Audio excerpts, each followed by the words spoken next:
Welcome back everyone to Hills Mill Homestead. Today I'm out here in the shade house. Now this is where we do a lot of our propagation, but it's a little bit out of season right now for propagation, so I'm going to take advantage of this space. Now that I have access to all the compost that I want, I've got a lot of containers that I'm filling up with compost, and I'm adding a lot of different tomato plants, cucumbers. I've got a section over here that's going to be all of my hot peppers, and I've already taken out, this is what's left over of all my plants. I've already transferred everything up to my raised bed gardens next to the cabin, and I'm headed up there now. We're going to start planting. It's a great day to be planting a garden. I'm very fortunate and blessed that I'm going to be able to have all of my garden out by the end of April. And that's a little bit unusual for here in Zone 7. But sometimes you can get lucky and get it out before the end of April. But I'm going to look at a total of all the different plants that I've got, the different varieties. Come along with me. I'm going to go up now and we're going to start planting the rest of my raised beds.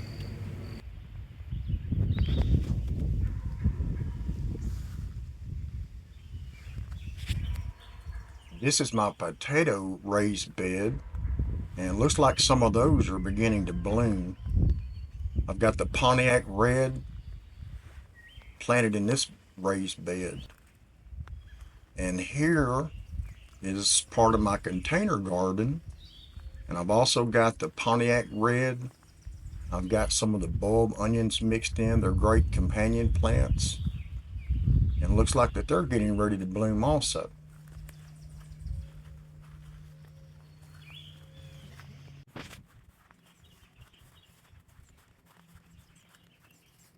As you can see, the radishes are really doing well.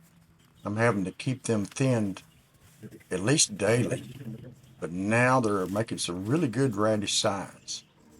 And by the way, radishes are very, very nutritious. These are the champion radishes. I bought the seeds at my local co-op.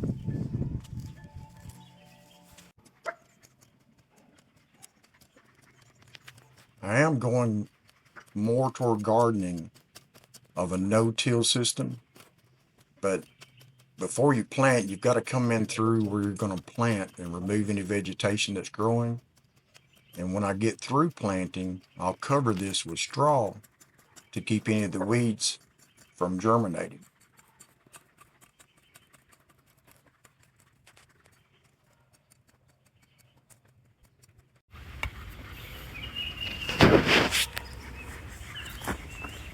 Plant tomatoes.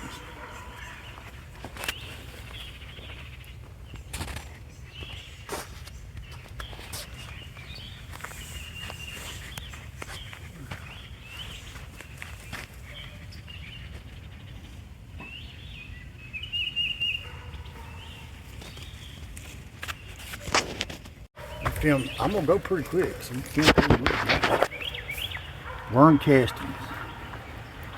There's misconceptions about worm castings. These need to be alive.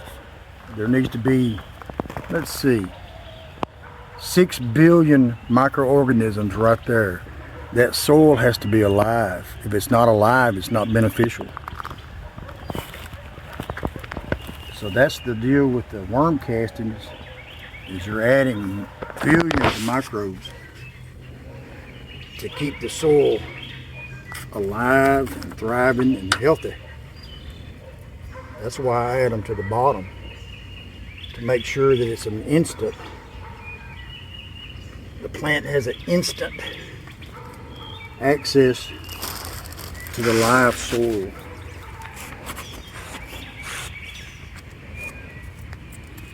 Everything is about the health of your soil. If your soil's not healthy, your plants are not going to be healthy. If your soil is deficient in NPK, minerals, then it's going to show up in your plants. they're not gonna reach their potential that they should. And yes, I am going to come back in here and sucker all these and take off these lower limbs, because the lower limbs that touch the soil, that's where you get your diseases from the soil. See the live worms in here? That's what we're looking for. The soil is alive. That's what we're after.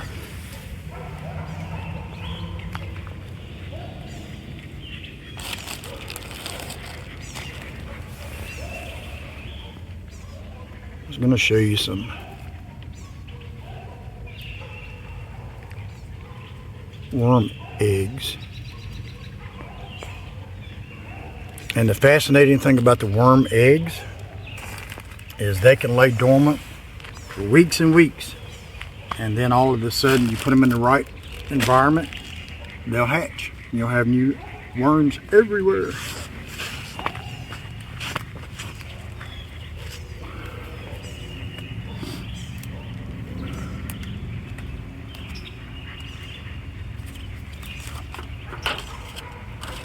And these are my favorite Jetstar.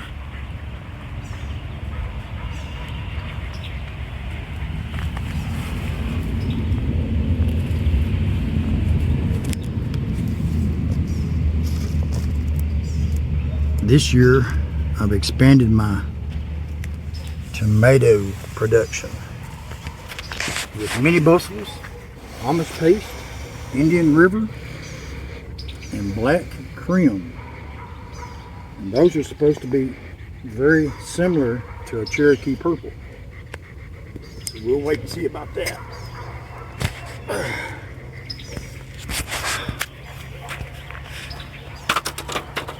For all you young gardeners out there, I remember how that used to be.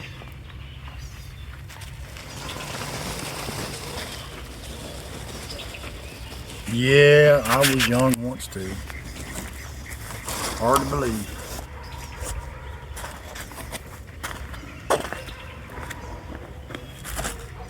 Moving right along.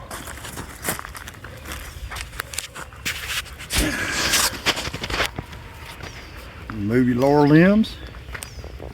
Get rid of that first set of leaves. Any suckers coming on, you want to get rid of those. Little live soil. Get that grass out of there. Just keep up with it. Water it. Watch for your pests. I think that's a big misconception about a garden, is everybody thinks you can plant a plant and just watch it grow and then eat the production of the fruit of the plant. There's a little bit more to it than that. You've got to, it's called maintenance really, but you need to be out in your garden 2 or 3 times a day. Because when pests begin to hit your plants, they do it all at once. More likely that's when you're going to see them all at once. And so you got to be on top of that. Whether it's aphids or sometimes thrips, and sometimes it's the stuff on the ground that's splashing up on your plants.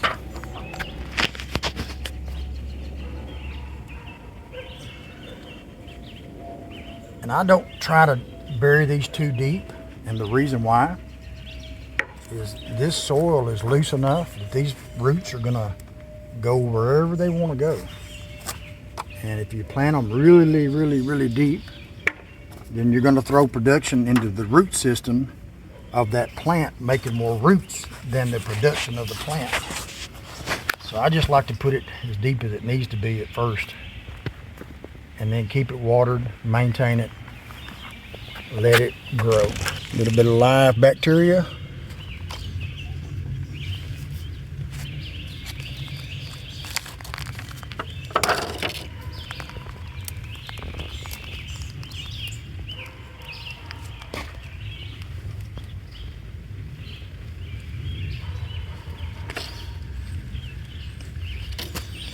When you're planting that plant, you want to push the soil firm around it. And the reason is because if you have air pockets around those roots, As soon as those roots grow into that air pocket, they'll just become dormant. They won't grow anymore. You don't want to mash it. You want to firmly press it. Try to squeeze out any air pockets that you might have created.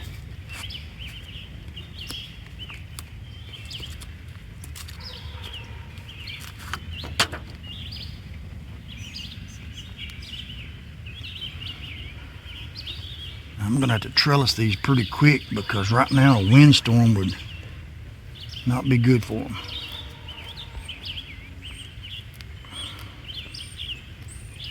And this year I'm not using the landscape fabric.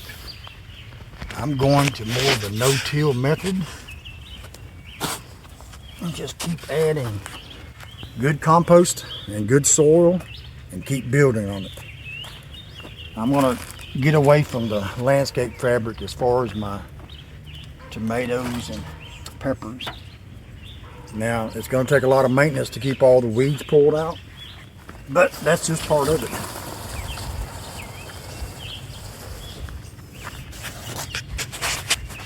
No step for a stepper.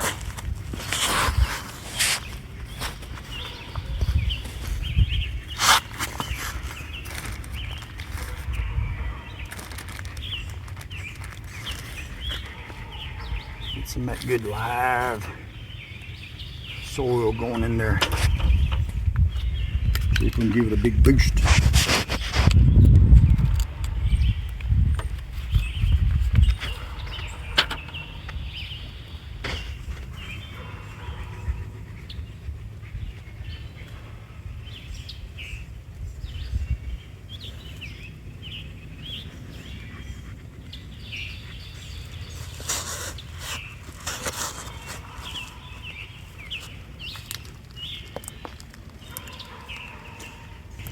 Well, the string is so I can keep a pretty close straight line because I'm going to trellis these where I can put the tomato clips onto a upper twine or bar actually with the twine.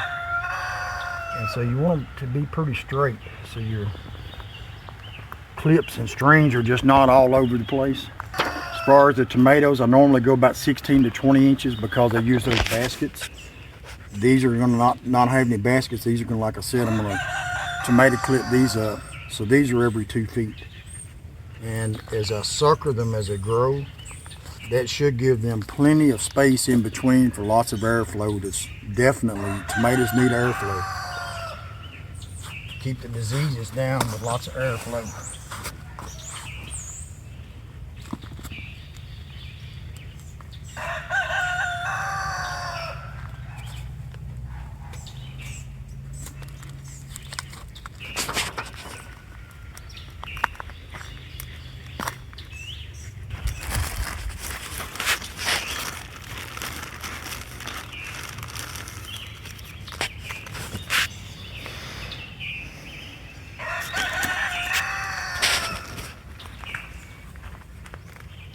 Well, this is wrapping up the tomato row of my jet stars for a total of about 16 plants. And now I'm going to go and start planting my sweet peppers.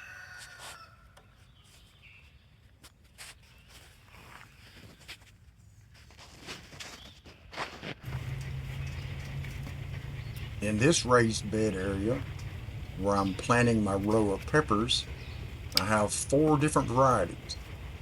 The first 4 plants are California Wonder bell peppers, and then I have red bell peppers, I have yellow bell peppers, and then I also am adding banana peppers. When these peppers get 6 leaves, I'm gonna let it go a little bit more. I'm gonna pinch the top out. That way it's gonna be a pepper bush instead of a pepper plant.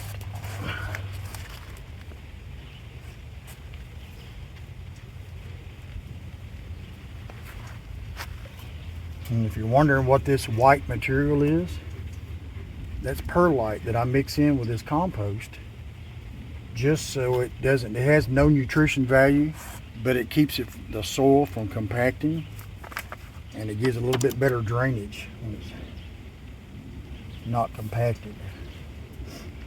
So we did make a little trip to Kentucky and picked up a few bags of the perlite, and it's very economical if you're going to put it with your compost, to add it with it just to improve the soil condition and the drainage of the compost and your soil.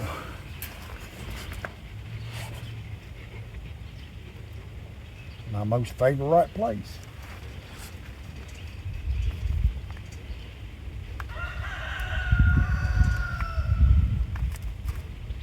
I think I got off on the tag somewhere.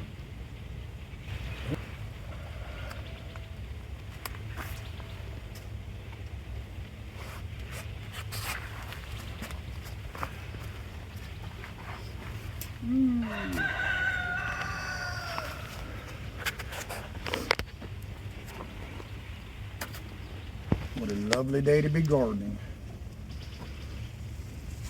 3 more plants. And I think I've got everything planted that I wanted to plant.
If you're wondering what I'm doing, I am connecting my tomato clips with my tomato plant. Over the years, as I've been to the Mennonites many times, in their, what they call in the early spring, they call them their hot houses, where they plant early tomatoes. And since they have a framework, a lot of times they'll go to what's called the 2-liter system. And when this plant splits, I'm going to take 1 liter up each string and use these tomato clips, and actually in reality it's going to double the amount of tomatoes that I'm going to get off of 1 plant. If you're interested in these tomato clips and this twine, visit our website, hillsmill.com. If you try to buy these at most places, you're going to have to buy them in a pretty good bulk, but if you're only going to be planting 10 or 12 tomato plants, I sell a kit for 12 tomato plants on the website. It's very useful. So this is what I'm doing with the double string.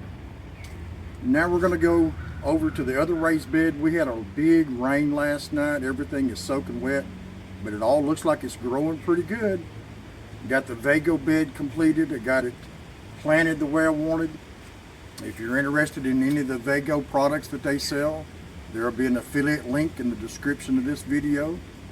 Use my link and you'll save money.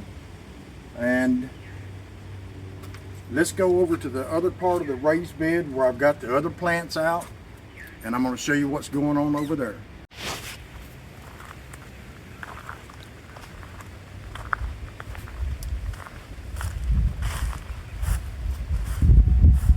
Well, as you can see, I have all the garden planted.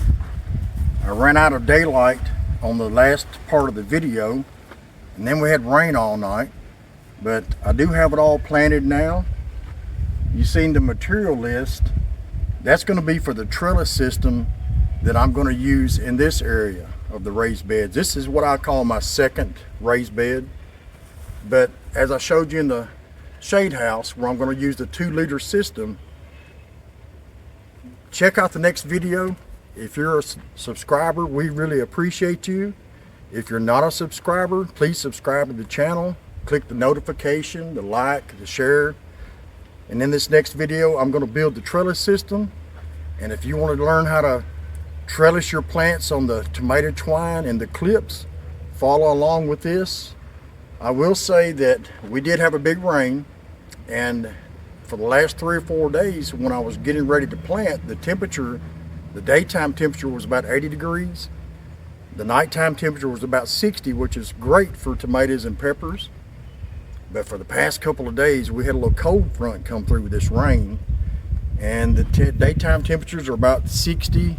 Nighttime temperatures have got into 40s, upper 40s, the low 50s. So follow along as these plants grow, and I'm going to show you what it does to the plants of having the differential between nighttime temperatures steady above 50, 55, and then when it dips down below, it does affect the plant, but I'll have to wait till it puts on its next set of leaves, and then I'll show you what I'm talking about. But thank you for watching. Hope you enjoyed this video. I hope you learned something. If you want to plant a garden and try to have great success with your garden, just follow along with what I do. I have usually great success with everything that I plant. And so that's what we're all trying to do, is grow a better garden, grow better food. And nowadays, look at the money that we're saving from growing our own food. Thank you for watching.